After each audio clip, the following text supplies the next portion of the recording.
Ngayong linggo sa programang Kapuso Mo Jessica Soho ay matutunghayan natin ng isang bata mula sa Digo City matapos itong mawalan ng buhay dahil nakagat ito ng alupihan.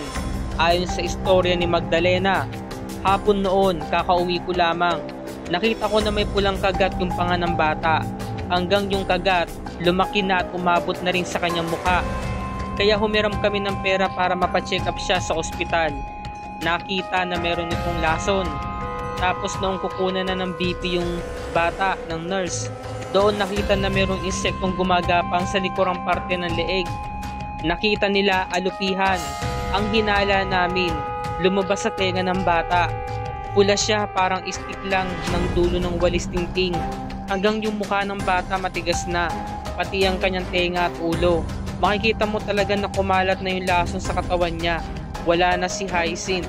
Sobrang sakit po sa damdamin. Tagal namin na tinitirhan namin, hindi ko inaasahan na makagat yung apo ko ng alupihan.